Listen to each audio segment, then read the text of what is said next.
good, nice, happy day is when you wake up and you go like, let me just read this book, you know? And it's not the book, it's the opportunity of sitting down and just read that book, and there's nothing you have to think about. There's nothing that's going to stress you out. And I'm still searching for that day.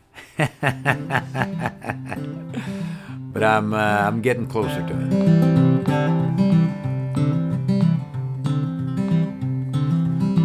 You're the magnolia growing on a concrete bed. You're tough in your heart, I'm watching the accident. My name is Thomas Larsen, and I produce records. I've been a producer for the last 15, 20 years. I started as a professional musician at the age of 18, 19. But I knew that I was supposed to do this already when I was 7 years old. And I got my first guitars, and I discovered all the tapes from my dad, and my mom came home with my first records, you know. It's been a good life so far, I think. No, I produce records. I'm lucky to have this studio that you can see in the background. I have artists that I work with. I write music. I play the music. I help people with their music. I'm sitting here and I'm jolting all the words down. Life is, and this is going to sound corny, but I wouldn't say that happiness really exists in the term of being happy. I think happiness is just small moments where you feel relaxed and you think that this is not too bad. I have a mantra that I tell myself all the time: it could be worse. Everything could be worse. You know, my age could be worse. My teeth could be worse. My hair could be worse. Cry on my shoulder. I read this book called Stumbling on Happiness. And it's not a book to be able to find happiness, because you can't really find happiness in that regard. You have to just push on through through bitterness and unhappiness to find those moments of happiness. And when those moments come, it could be a joke from a friend, a hug from a friend, or a good movie, or just a nice piece of chocolate. You can just feel some sort of relaxation when you get it. And for me, that's happiness.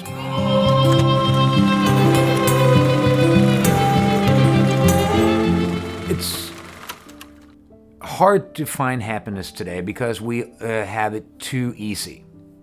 And this is in the book, so this is not me talking. I'm just, he writes that since we today have all the insurance, you saved up for a nice car, and you go buy that car, and the salesman goes, listen, you take this car, this is just you. And you sit down in the car and you feel, this is so good, so great.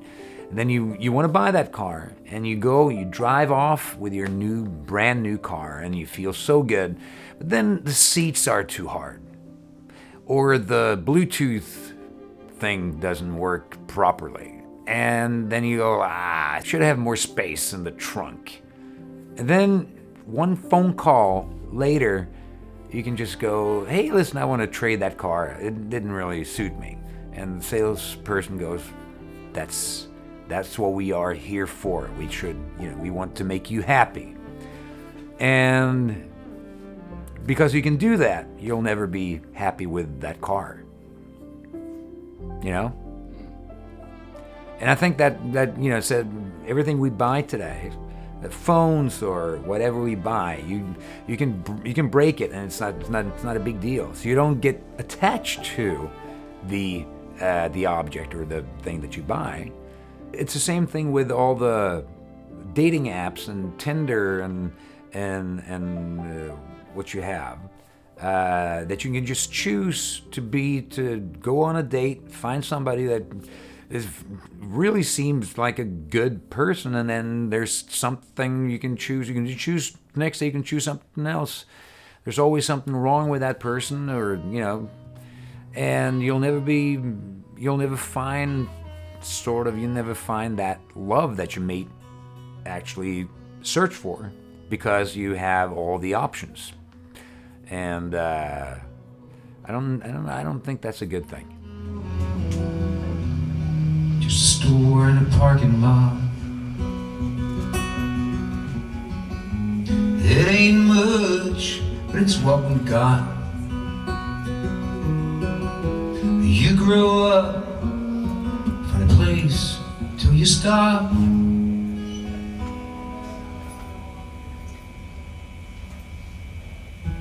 Breathing down everybody's necks.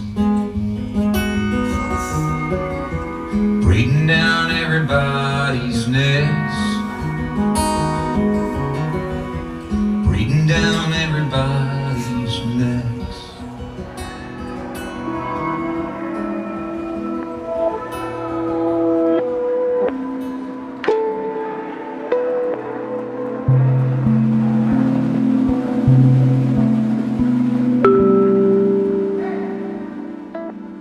For me, being a musician, when I was a boy, and telling my mom that this is what I want to do, and having the support from my mom to do that is part of the success. And she was a good part of my success, because she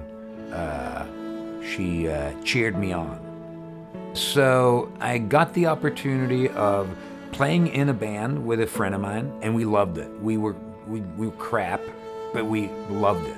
That's one success. Then I didn't stop doing what I did, even if there was no reason for me to play. I never stopped playing because I felt good when I played.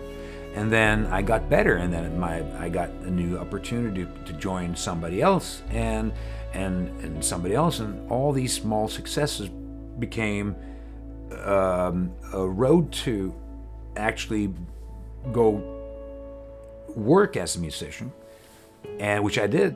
And the thing is, I never stopped doing what I set out to do. And I'm 49 years old. I don't have a Grammy.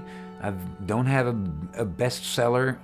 I have no successful artist friends on my phone, but I work every day, and many people can't say that in my business. I think, I wish we all could, but I think that I'm too stupid to quit. That's probably why I have this success. And I'm not stupid, but I'm too stupid to quit. So yeah, there's that. Everything you do, it's not rocket science. Everything you say, everything you do, people you meet, people you don't meet, everything that happens every minute of your life has some sort of impact in whatever it's going to happen. So if you meet somebody that you feel are important, then make that person a friend, if that's possible.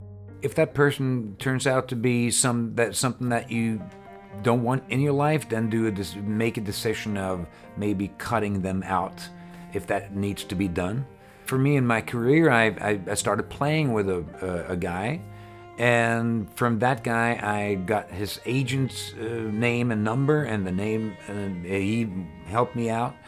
That's a decision that turned out to be good. I moved to Malmo out of love. It didn't last, which was, life. But it was a decision that I did because I felt that I needed to do it. And now we have a beautiful boy, and I'm going to be here for the rest of my life. And because I have to be here for the rest of my life, I've made this thing happen for me, the studio. And maybe that wouldn't happen if I didn't move to Malmo. It might never happen. I might be working, I don't know, who knows? I might have a Grammy already if it didn't work. I don't know. Me and Kanye West would be partying on, some boat. Or I would be driving a bus.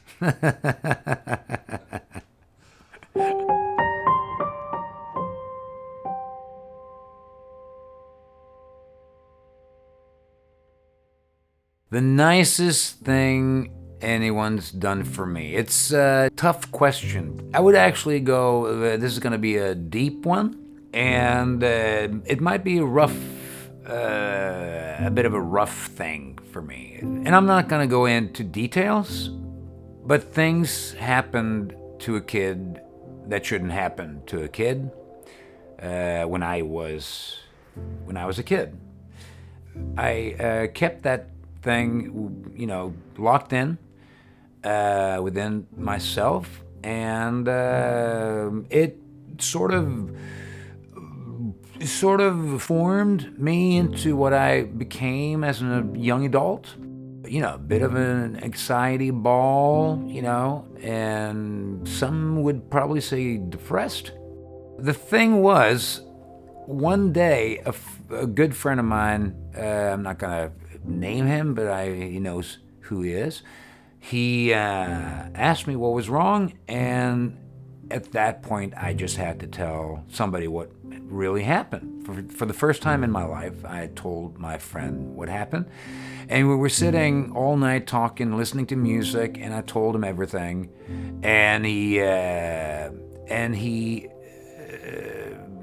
first of all, something that made me happy about it was that he didn't just brush it off. He really took this thing seriously. And he told me that I would have to live with it, that I'd never forget anything. I would have to live with what happened, and that my anxiety would always be with me. I would never lose that anxiety. That's a big part of me. And he told me that there's not much you can do about it. This is the way it's going to be. And the way he said it was, with so much love.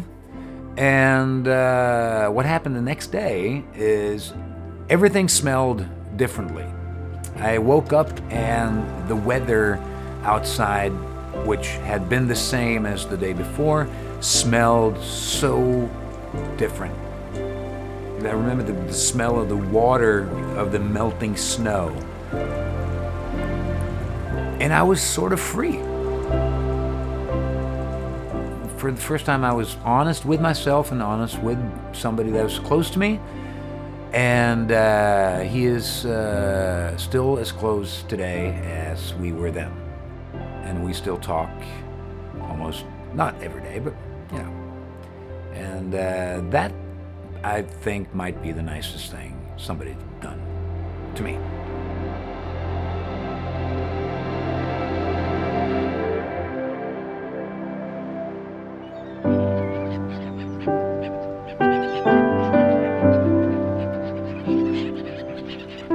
The advice that I would give anybody who wants to pursue some sort of a dream, young or old, well, the thing is, with older people, we tend to have our life sort of sorted out, and it's hard to just go crazy. If you want to pursue your dream, then you have to actually have the talent to be able to pursue a dream, right? But to keep your passion intact, even if you're average, like a guitar player or an artist or a writer. If you love writing, and then just do it, you know. But maybe you should be able to. Maybe you should know where you are on that scale of talents. I don't know if that's the right word. I'm just a hard worker. It takes me a long time to learn new stuff, but I keep at it. Maybe the motor that you have for your passion is more important than just pure talent, because pure talent is, I mean, if you don't use it, then it's wasted. Find that motor first of all in your passion, in your dream, and keep at it. And I think also, and this is going to sound horrible because I'm not sure if I agree with it myself, but I think if you don't have any plan B, then you might get to the point, get where you want to go. Because you have a plan B, then it's going to take away a lot of your vision for plan A. You're going to start, leaning onto plan B when you need it. And I don't think you can lean too much on a plan B if you want to go all the way to plan A. I don't know. Does that make sense?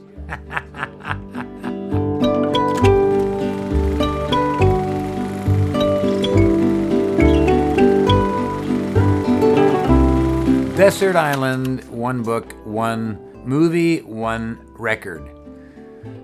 The book would be The Tipping Point by Malcolm Gladwell. I think that's a great book to read over and over. The movie would be The Secret Life of Walter Mitty. It's a great life journey movie. You can watch that all over again, all the time, I think. And then the record I would bring, it would be Bat Outta Hell by Meatloaf. I mean, I have thousands of records and many, many favorites, but that was the one record for me that just got my blood bubbling, the first time as a kid. It's because it's just such a grand thing, and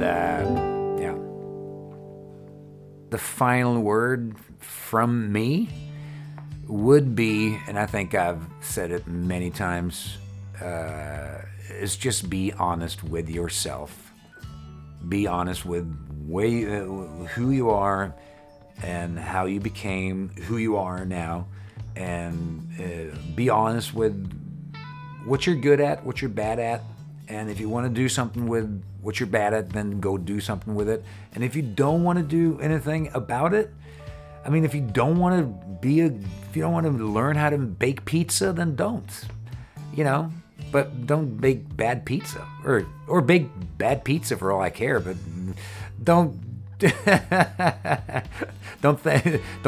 don't open up a restaurant if your pizza is bad. Be honest with what you have, Okay. Let's go make pizza. You like cocoa on your pizza.